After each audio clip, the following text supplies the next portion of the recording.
Pair of linear equation in two variables, हम लोगों को पता है कि general equation of linear equation in two variables क्या है, ax plus by plus c is equal to 0. So this is the general form or standard form of linear equation in two variable. तो यहाँ पे a, b and c are real numbers, a and b are not both 0, is called a linear equation in two variables x and y. है ना? We often denote the condition a and b are not both 0 by a square plus b square not equal to 0. इस तरह से इसका मतलब mathematically अगर ऐसे लिखें, इसका मतलब a and b both are not 0. ठीक है. Now you have also studied that a solution of such an equation is a pair of values, one for x and the other for y, which makes the two sides of the equation equal.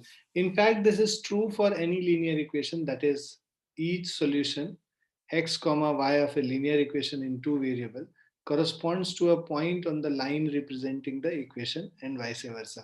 तो basically एक linear equation two variable है, इसका अगर हम लोग graph बनाते हैं, that graph is a straight line. Okay, so if you plot these points which satisfy a linear equation in two variable, you will get a straight line. Now every point lying on this straight line will satisfy this equation. Okay, so every point lying on this straight line, the x and y coordinates of that will satisfy this equation.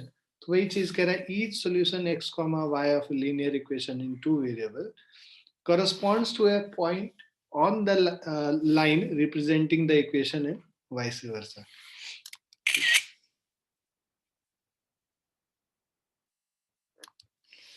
The general form of pair of linear equation in two variable x and y. So the general form we know that pair of linear equation मतलब ऐसे ऐसे दो linear equation होंगे, जो हम लोग का पहले ax plus by plus c is equal to 0 एक linear equation था two variable में. यहाँ पे pair of linear equation is represented as a1x plus b1y plus c1 is equal to 0. Now and a2x plus b2y plus c2 is equal to 0.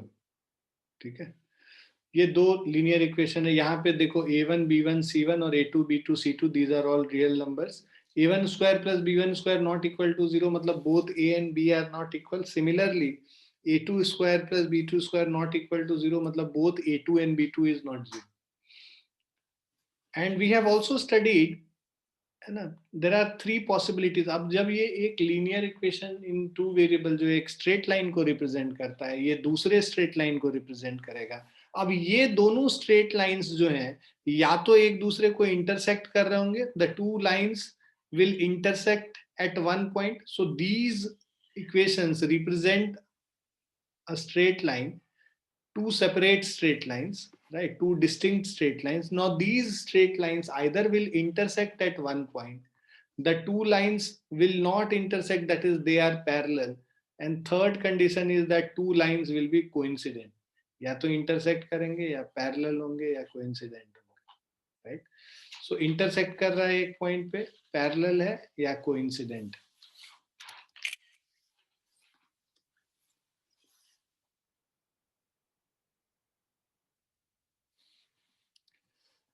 Now let us अभी यहाँ पे क्या करना है कि इसको हम लोग को रिप्रेजेंट करना है एल्जेब्रिकली, ग्राफिकली. हम लोग क्या करेंगे, इसको ग्राफिकली सॉल्व भी कर लेंगे और एल्जेब्रिकली भी सॉल्व कर लेंगे. एल्जेब्रिकली सॉल्व करने के लिए हमारे पास दो हैं मेथड्स, पहले उन पे भी बात कर लेते हैं और तब इस पे आते हैं. That will be more better. ठीक है, और let's go one by one only. तो पहले तो इसको हम लोग let us represent it algebraically and graphically. So representing it algebraically का मतलब इक्वेशंस बनाना, ग्राफिकली रिप्रेजेंट करने का मतलब उन इक्वेशंस को स्ट्रेट लाइन के फॉर्म में रिप्रेजेंट करना, मतलब ग्राफ बनाना उसका. ना आफ्ताब टेल्स हिज डॉटर, कभी भी एज वाला क्वेश्चन आता है तो हमेशा एक टेबल बनाते हैं और उसको टेबल बना के सॉल्व करते हैं. सो हम लोगों ने एक टेबल बना लिया. लेट्स से ये आफ्ताब के लिए है और ये उसकी डॉटर के लिए है, राइट? अब Aftab tells his daughter, 7 years ago I was 7 times as old as you were then, and also 3 years from now I shall be 3 times as old as you will be. Isn't this interesting? ना अब देखो, अब इसमें क्या है, 3 column बना लेते हैं क्योंकि 3 टाइम फ्रेम के बारे में बात हो रहा है। एक प्रेजेंट डे के बारे में बात हो रहा है, एक 7 years अगो, और एक उसके बाद 3 years from now, 3 years later, right. Present में आफ्ताब का एज x, उसकी डॉटर का एज y है। 7 years ago I was 7 times as old as you। तो अब देखो 7 years ago डॉटर का एज y माइनस 7 हो जाएगा 7 years ago, और इसका age x minus 7। 3 years later इसका एज x प्लस 3 और डॉटर का एज y प्लस 3। अब इनके बीच में क्या रिलेशन बता रहा है, 7 years ago आफ्ताब का एज x माइनस 7 है। This is 7 times the age of her daughter, 7 times as old as her daughter, his daughter. And 3 years later, I shall be 3 times as old as you will be, right? तो 3 years later, Aftab का as क्या हो गया, x plus 3, ठीक है, is equal to 3 times as old as you will be, मतलब 3 times y plus 3। अब ये हमारा एक इक्वेशन हो गया, ये हमारा दूसरा इक्वेशन हो गया। इसको थोड़ा स्टैंडर्ड फॉर्म में कन्वर्ट कर लेते हैं, तो ये हो जाएगा x minus 7 is equal to 7y minus 49। और दूसरा है हमारा, तो इसको थोड़ा अरेंज और कर लेते हैं, मतलब x minus 7y plus 42 is equal to 0। और दूसरे इक्वेशन को अगर हम लोग लिखें x plus 3 is equal to 3y plus 9, so that means x minus 3y minus 6 is equal to 0. So these are our pair of linear equation, मतलब x minus 7y plus 42 is 0, और दूसरा है x minus 3y minus 6 is equal to 0, ठीक है। अब जब हमें pair of linear equation मिल गया, अब इसको हम लोग ग्राफ भी बना सकते हैं, और उसके अलावा हम लोग इसको सॉल्व भी कर सकते हैं algebraically.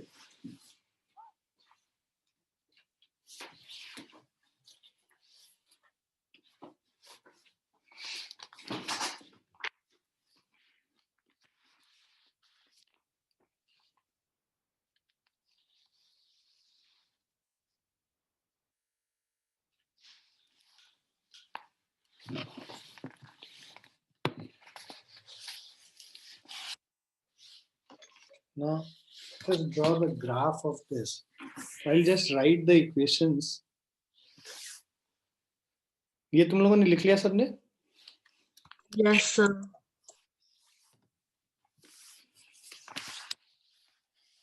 I'll just write the equations here. So we have a pair of linear equation. First one is x minus 7y plus 42 is equal to 0.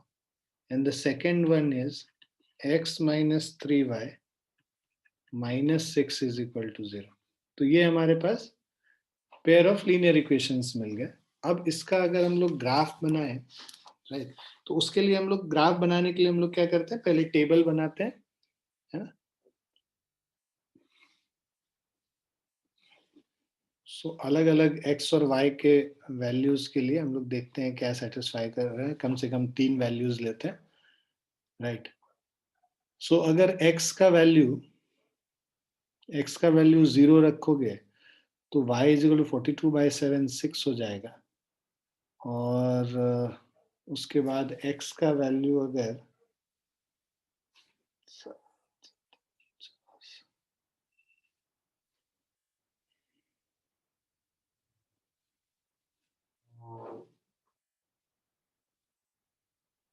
-7 रख लेते हैं, ठीक है। x का वैल्यू -7 में ये 42 - 7 35/7 5, y का वैल्यू 5 हो जाएगा, ठीक है। और x का वैल्यू अगर हम +7 ले लेते हैं 49/7 7, y का वैल्यू 7 हो जाएगा।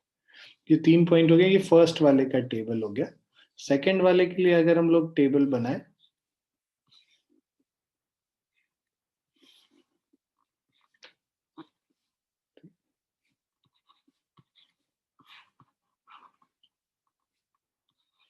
So when you draw a table for this, x के 0 होने के लिए y -6/3 -2 हो जाएगा, और y जब 0 होगा, ठीक है, y जब 0 होगा x = 6 हो जाएगा। उसके अलावा ये -4 जब y को लेते हैं, -4 लेने पे 12 - 6 हो जाएगा, x = -6 हो जाएगा।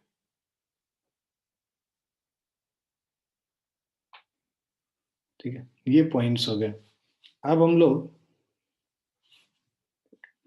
इनको प्लॉट करते हैं, right.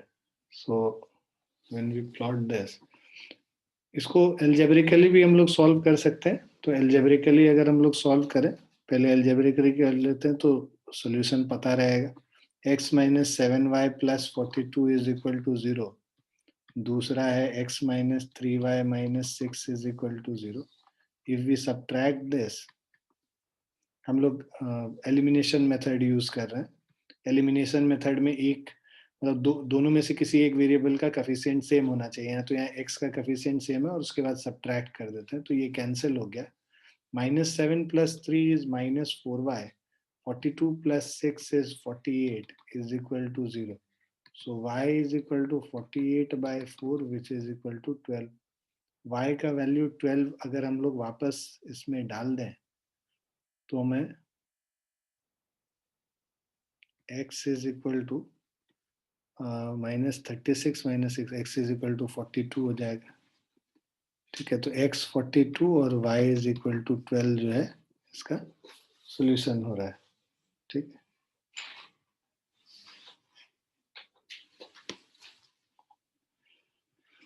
so let's see this, let's plot this।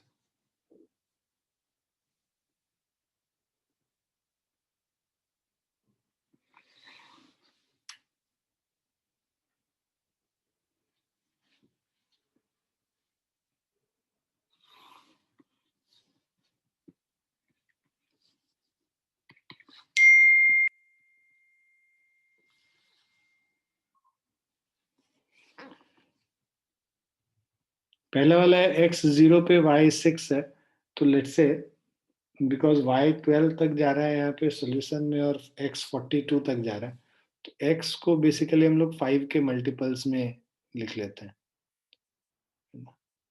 So this is 5, 10, 15, 20, 25, 30, 35 and 40 and 45, right. And यहाँ पे -7 तक है, ये -5 and -10 हो गया। y का वैल्यू अगर हम लोग 2 2 के इस पे लें तो 2, 4, 6, 10 and 12। So this is -2, -4, 2, 4, 6, 8, 10 and 12। अब x का वैल्यू 0 और y का वैल्यू 6 लेना है, तो ये पॉइंट हो गया। x का वैल्यू -7, ठीक है, -7 यहाँ पे कहीं पे x का वैल्यू -7 पे y का वैल्यू 5 है, so somewhere here।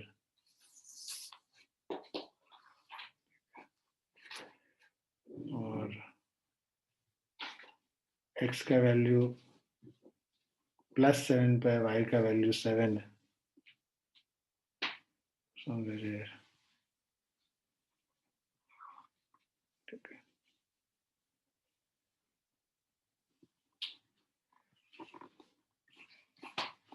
so this is the graph basically।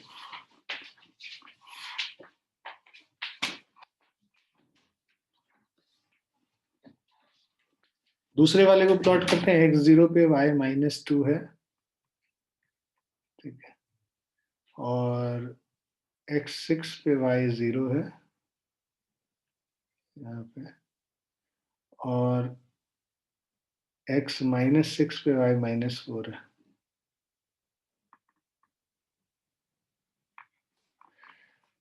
इसको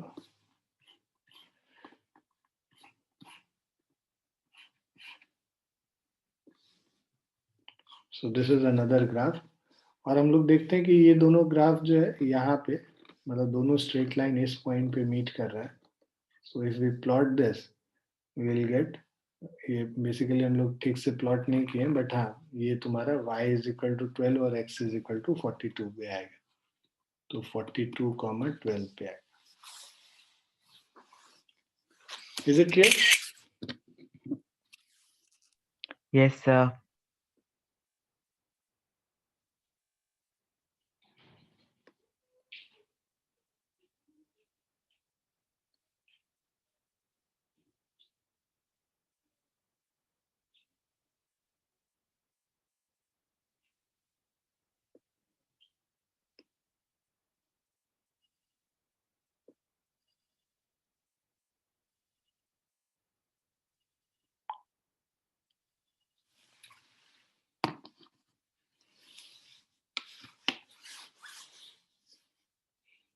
Let's go to the next one now.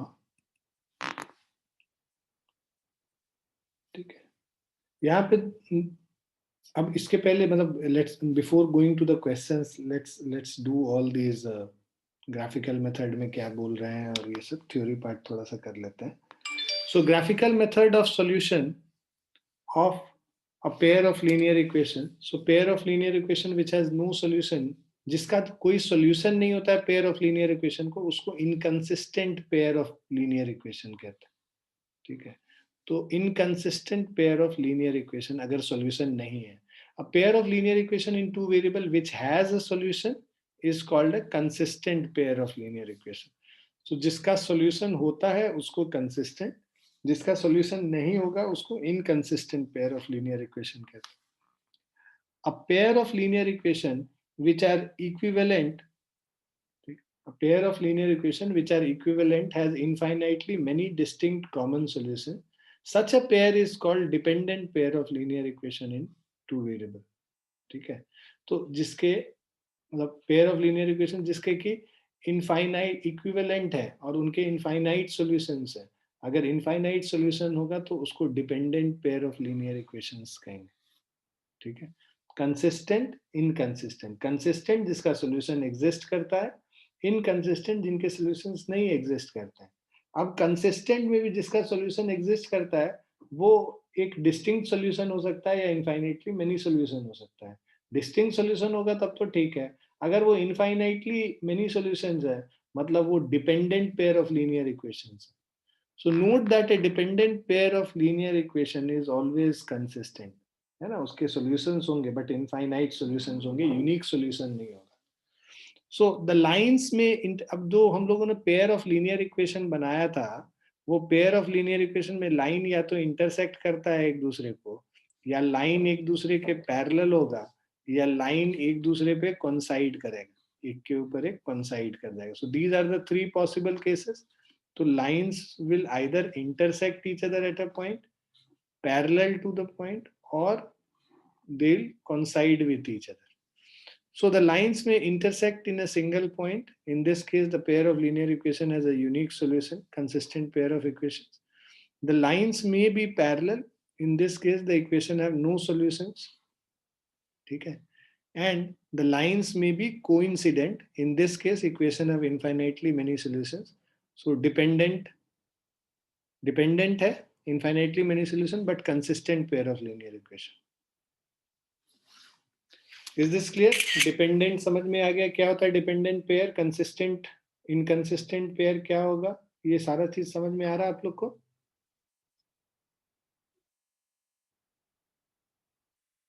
Clear है बच्चों? Yes, sir. देखो ये टेबल भी फिर थोड़ा सा है कि अगर आपके पास दो पेयर ऑफ लीनियर इक्वेशन है a1x plus b1y plus c1 is equal to 0, दूसरा है a2x plus b2y plus c2 is equal to 0, ये हमारे पास दो पेयर ऑफ लीनियर इक्वेशंस हैं, राइट। अब इन दोनों पेयर ऑफ लीनियर इक्वेशन में, राइट, इन दोनों पेयर ऑफ लीनियर इक्वेशन में अब if a1 by a2 is not equal to b1 by b2, ठीक है ना, अगर ये दोनों का रेशियो इक्वल नहीं है तब इंटरसेक्टिंग लाइन होगा, और इंटरसेक्टिंग लाइन होगा तो उसमें यूनिक सॉल्यूशन होगा, एक ही सॉल्यूशन होगा। अब सेकंड केस, अगर a1 by a2 is equal to b1 by b2 is equal to c1 by c2, right? So यहाँ पे because all the ratios are equal, coincident line होगा, इनफाइनाइटली मेनी सॉल्यूशंस, और इसको क्या बोलेंगे, dependent pair of linear equation, right? So this is having infinite solution, यहाँ पे unique solution, ठीक है, इनफाइनाइट सॉल्यूशन, और यहाँ पे जो पैरेलल लाइंस है ये basically no solution. So a1 by a2 is equal to b1 by b2 is not equal to c1 by c2, ठीक है? तो इस केस में यहाँ पे नो सॉल्यूशन हो जाएगा।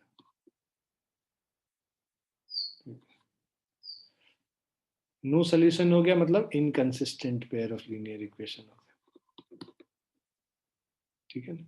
तो ये डिपेंडेंट पेयर है, ये inconsistent pair of linear equation, और ये consistent pair of linear equation.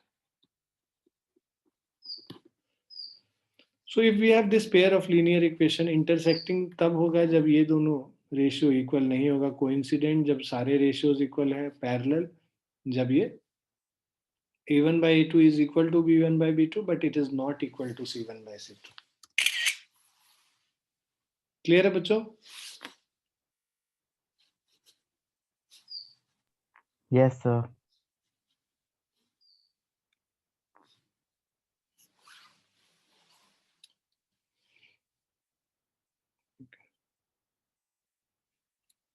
हाँ, ये ग्राफिकली वाला ही है।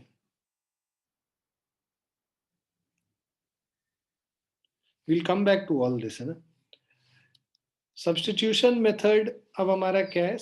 Algebraic method of solving pair of linear equation, दो मेथड है, सब्स्टिट्यूशन मेथड एक है और दूसरा एलिमिनेशन मेथड है। तो एक बार अगर इसको सॉल्व करके दिखाएं एग्जांपल लेके। सो सब्स्टिट्यूशन मेथड से जब सॉल्व करना होगा तो x को y के टर्म्स में पहले इक्वेशन में सॉल्व सब्स्टिट्यूट कर लेते हैं। तो फर्स्ट सेकंड है, x का वैल्यू सेकंड इक्वेशन से, so from second equation you will get x is equal to 3 minus 2y, और जो x का वैल्यू हम लोग को y के टर्म्स में आया इसको हम लोग सब्स्टिट्यूट कर देते हैं फर्स्ट इक्वेशन, ठीक है? तो basically substituting x in 1 we get 7 times 3 minus 2y minus 15y is equal to 2। x in 1 in terms of y, x को in terms of y लिख के 1 में सब्स्टिट्यूट कर ले रहे हैं।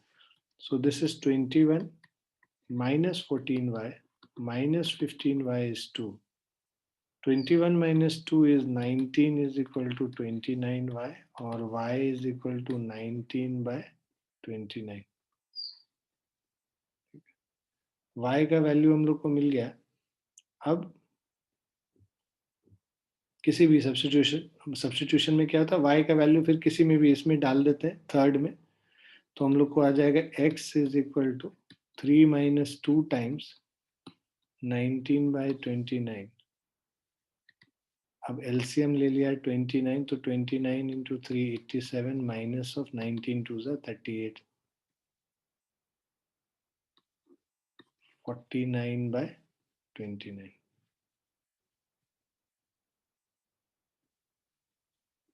सो y का वैल्यू 19 बाई 29, x का value 49 by 29।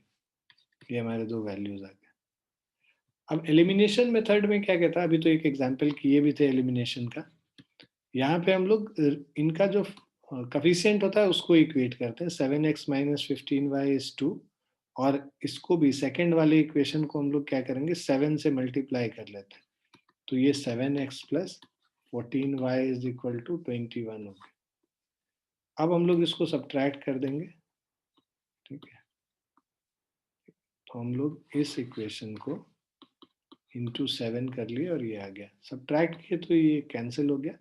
-15 -14 -29y is equal to 2 -21 minus of 19। So y is equal to minus minus cut जाएगा 19/29, माइनस और माइनस कैंसिल हो जाएगा, 19/29 हो गया। y का वैल्यू अब हम लोग फिर वापस जो इक्वेशन है हम लोग का सेकेंड वाला उसमें पुट कर लेते हैं। तो x plus 2 into 19/29 is equal to 3। x is equal to 3 minus 38/29. 87 minus 38/29, which is equal to 49/29.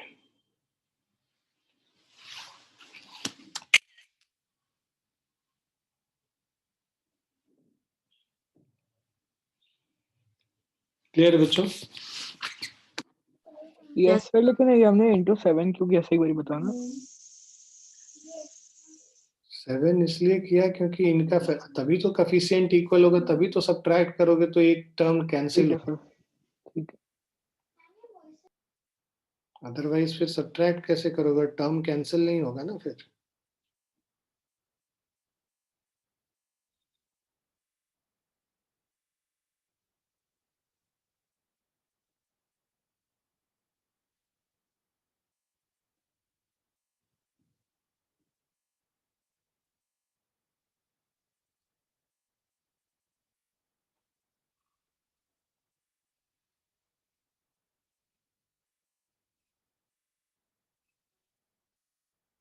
Done, sir.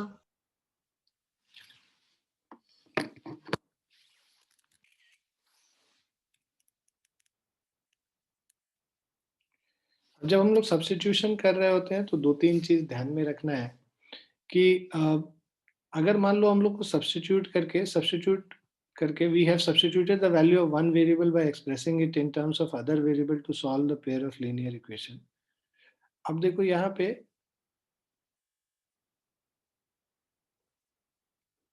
sometimes क्या होगा कि आपका you can get statements with no variable। जब आप सब्स्टिट्यूट करोगे ना तो वो जो भी वेरिएबल है वो कैंसिल आउट हो जाएगा और आपको जो स्टेटमेंट मिलेगा उसमें कोई वेरिएबल नहीं होगा। अब जब if this statement is true, you conclude that pair of linear equation has infinitely many solutions, and if the statement is false, then the pair of linear equation is inconsistent। ठीक है। Similarly, जब हम लोग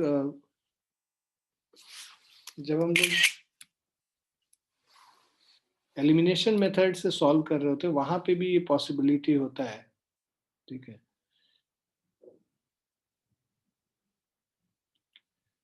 If you get an equation in one variable, ठीक है, go to step 3। Otherwise अगर if in step 2 we obtain a true statement, ठीक है, तो अगर हम ऐड और सब्ट्रैक्ट करते हैं और दोनों वेरिएबल कैंसिल आउट हो जाता है और उसमें फिर कुछ इस तरह से मान लो 2 इज इक्वल टू 2 आ जाता है, तो भाई दोनों ये स्टेटमेंट हमेशा ट्रू है किसी भी वेरिएबल के वैल्यू के लिए, तो ये इनफाइनाइटली मेनी सोल्यूशन हो जाएगा इस केस में।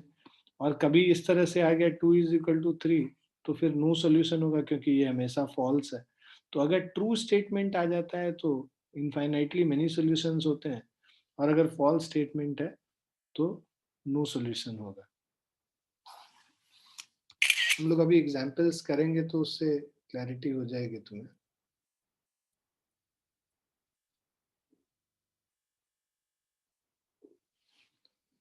Now let us do questions based on all this. So Champa went to a sale to purchase some pants and skirts. When her friend asked her how many of each she had bought, she answered the number of skirt is 2 less than the twice the number of pants purchased. ठीक है। Also the number of skirt is 4 less than 4 times the number of pants purchased. तो दो equation, दो statement है mathematically, तो हम लोग को दो इक्वेशन मिलेगा, उसको पेयर ऑफ लीनियर इक्वेशन को सॉल्व कर लेंगे, कोई भी मेथड से सॉल्व कर लेंगे, जो भी मेथड इजी लगे आपको। सो अब यहाँ पे जो कंपेयर कर रहा है आप देखिए, number of skirt is 2 less than twice the number of pants purchase, तो let number of pants purchase, So let number of skirts be X and pants be Y. The number of skirts is 2 less than twice the, so X is equal to 2 less than twice the number of 2Y minus 2, 2 less than twice the number of pants purchased. Also number of skirt is 4 less than X is equal to 4 less than 4 times the number of pant purchased, 4Y minus 4. ठीक है, अब इसको हम लोग को solve करना, हम लोग क्या करते हैं, इसको सब्ट्रैक्ट कर देते हैं इन दोनों पेयर ऑफ लीनियर इक्वेशन को. ये कैंसिल हो जाएगा, 2y minus 4y minus 2y is equal to 4, sorry minus 2y, 0 is equal to minus 2y plus of 2. ठीक है, सो इससे हमें 2y इज इक्वल टू 2 मिल गया और y इज इक्वल टू 1 मिल गया. y का वैल्यू 1 डाल देंगे तो x का वैल्यू 0 आ जाएगा. ठीक है, तो 0 और 1 मतलब 0 स्कर्ट्स और 1 पैंट उन्होंने उसने खरीदा है.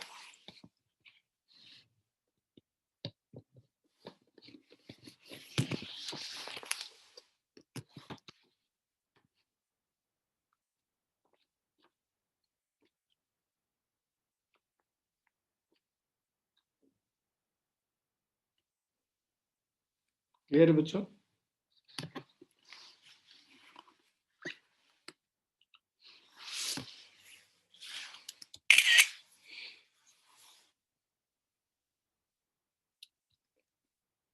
अब ये जो है, अभी हम लोग जो कोफिशिएंट्स का रिलेशन देख रहे थे उस पे बेस्ड है कि on comparing the ratios a1 by a2, b1 by b2 and c1 by c2, ठीक है,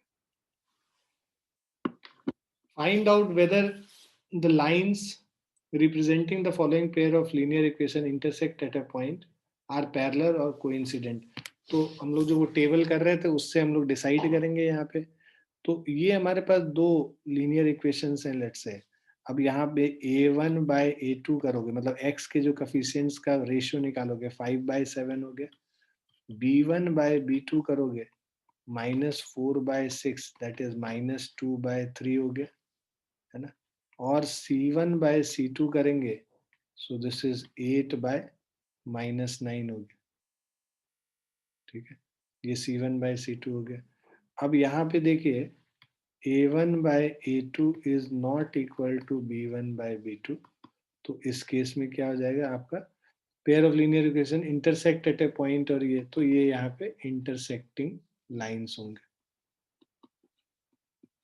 ये जो दोनों लाइंस है ये इंटरसेक्टिंग लाइंस होगा.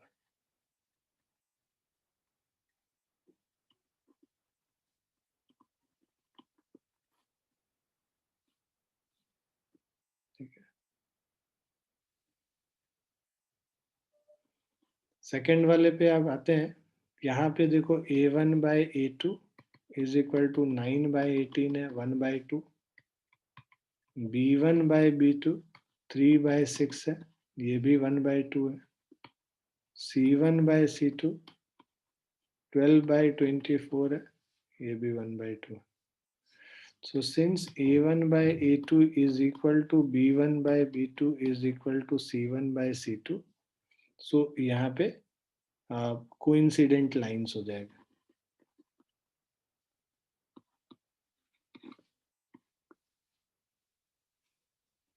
क्लियर है बच्चों? और इसको अगर करेंगे a1 by a2 is 6/2 that is 3/1. b1 by b2 is -3/-1 again 3/1. ठीक है, c1 by c2 is equal to 10/9. ठीक है, सो अब देखो यहाँ पे a1 by a2 is equal to b1 by b2 is not equal to c1 by c2, right? तो इस केस में there will be no solution, मतलब parallel lines होंगे.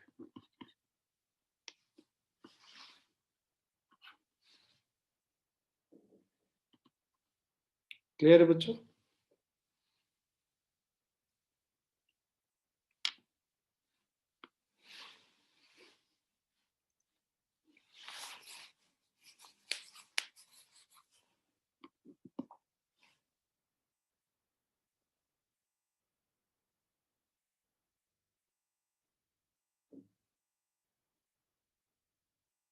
Done, sir.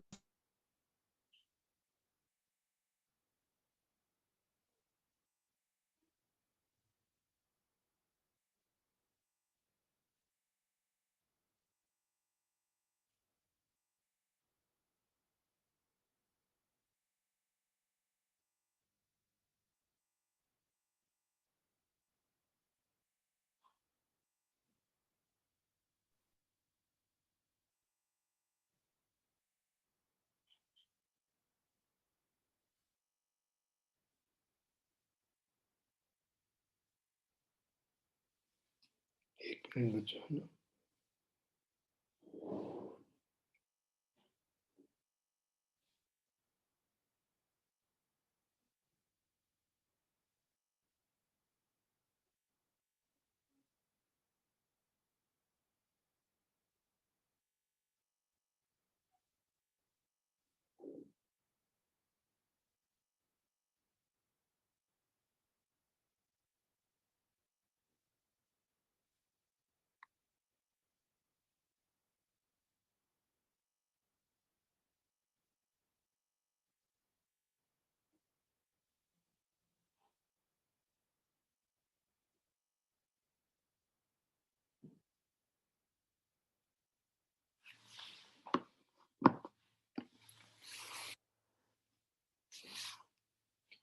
ठीक है,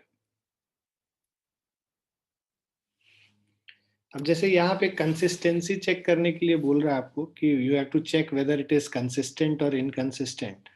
तो कंसिस्टेंट होने के लिए या तो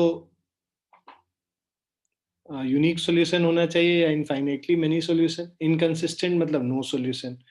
तो सभी केस में हम लोग रेशियोज निकालेंगे और उससे पता करेंगे कंसिस्टेंट है या इनकंसिस्टेंट। तो फर्स्ट वाला जैसे है, सो फर्स्ट पार्ट में हमारा a1 by a2 will be equal to 3/2। a1 3 और a2 2 है, 3/2 हो गया। और उसके बाद हम लोग b1 by b2 निकालेंगे, तो b1 2 है और b2 -3 है। सो दिस इज 2 by -3 मतलब -2/3 हो गया।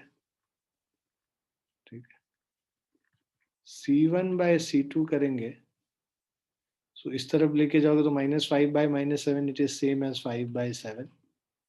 ठीक है, so since a1 by a2 is not equal to b1 by b2, right? So this will be, it will be a consistent pair of linear equation. Second part में अगर आते हैं a1 by a2 2/4 1/2 होगा। b1 by b2 -3 by -6 ये भी 1/2 हो गया। अब हम लोग c1 by c2 चेक करेंगे 8/9। तो these two are equal, मतलब a1 by a2 is equal to b1 by b2 is not equal to c1 by c2, है ना। मतलब नो सॉल्यूशंस है, नो सॉल्यूशंस है मतलब इनकंसिस्टेंट हो गया।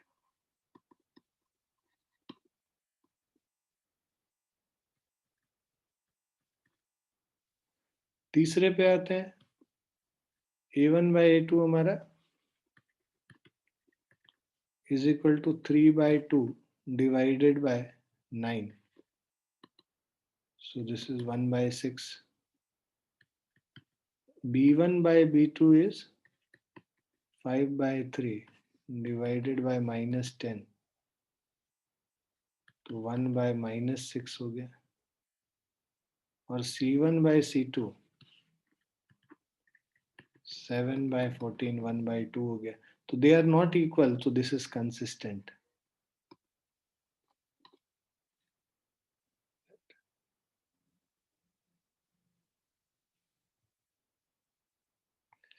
इस वाले फोर्थ वाले में देखोगे कि इनफाइनाइट सॉल्यूशंस आएगा और कंसिस्टेंट इसको कहेंगे। a1 by a2 is 5 by -10 -1/2, b1 by b2 -3/6 -1/2, c1 by c2 यहाँ पे 11 by -22 -1/2। तीनों इक्वल है तो इनफाइनाइट सॉल्यूशंस हो गया, तो यहाँ पे भी ये कंसिस्टेंट कहलाएगा।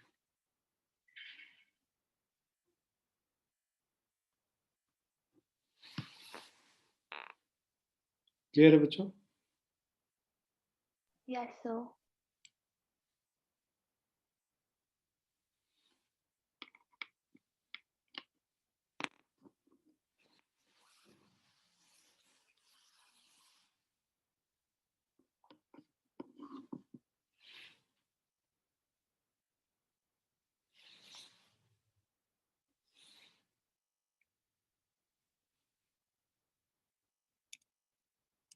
ये हम लोगों ने कर लिया था.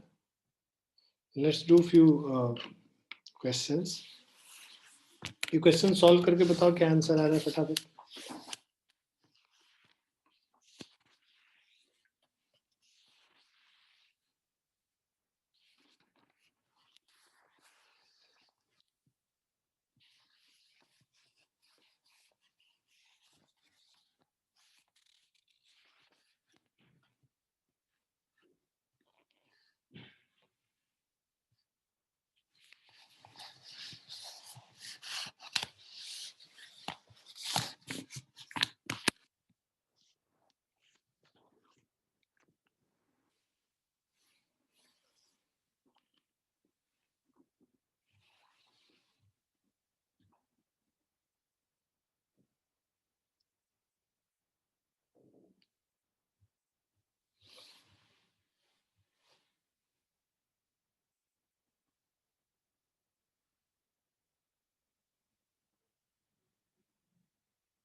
So 255 rupees.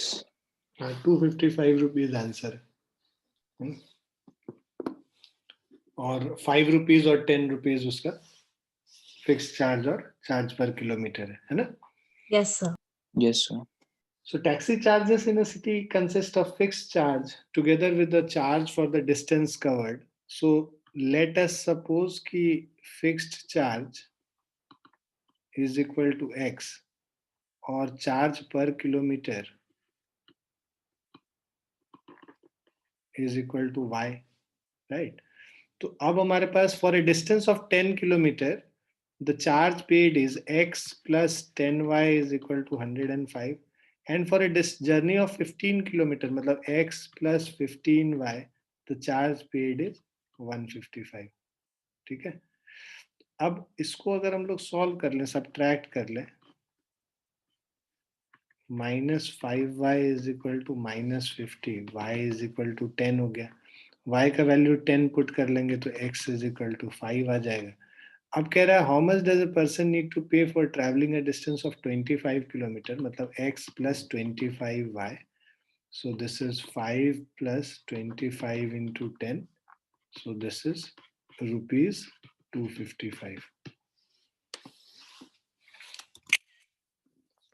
Clear बच्चों? Yes, sir.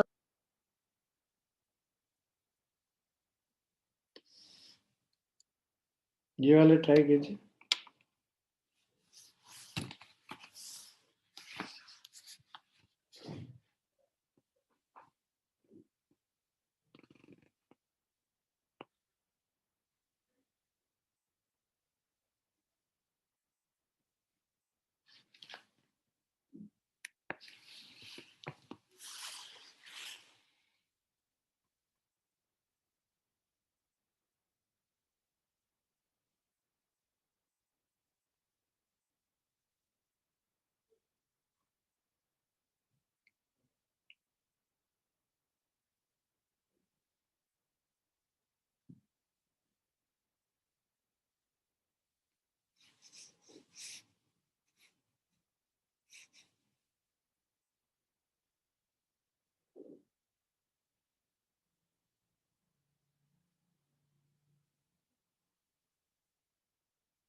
यस वेदांश, सही है आपका answer. Okay, sir. 5 years hence the age of Jacob will be 3 times that of his son। ठीक है, तो हम लोग जैसा कि मैंने बताया था हमेशा बेटर रहता है कि टेबल बना लेना। ठीक है, तो जैकब और उसका सन। ठीक है, 5 years hence the age of Jacob will be 3 times 5 years ago। तो यहाँ पे present 5 year ago and 5 year later। Present इसका x और y है, 5 साल बाद इसका x प्लस 5 और y प्लस 5 होगा, और 5 साल पहले x माइनस 5 और y माइनस 5 हो गया। So 5 years hence the age of Jacob will be 3 times that of his son, means x plus 5 is equal to 3 times y plus 5। 5 years ago मतलब x minus 5 is equal to 7 times that is son, y minus 5। पहले वाले को अगर हम लोग थोड़ा लिखेंगे, x plus 5 is equal to 3y plus of 15, तो इससे आ जाएगा x minus 3y minus 10 is equal to 0, पहला इक्वेशन। दूसरा x minus 7y minus 5 और plus 35 plus 30 is equal to 0। इनको सॉल्व कर लेते हैं, सब्ट्रैक्ट कर देंगे, ये कैंसिल हो गया। -3 plus 7 is 4y minus 40 is 0, y is equal to 10 हो गया। y 10 अगर हम लोग सब्स्टिट्यूट कर लेते हैं, x is equal to 40, तो 40 years और 10 years हो जाएगा। ठीक है, अब आप लोग क्या कीजिएगा कि ये जो पूरा एक्सरसाइज है मेरे ख्याल से 3.4 तक पूरा अच्छे से सारे क्वेश्चंस कर लीजिएगा, रिवाइज कर लीजिएगा।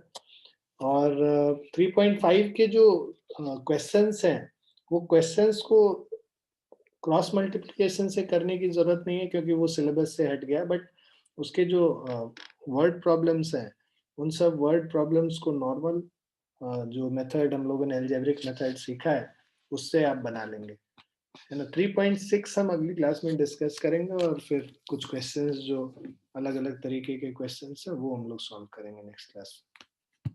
ठीक है, Okay, sir. ठीक है, Okay, sir. बाय बच्चों, bye, take care, bye. Thank you, sir. Thank you, sir.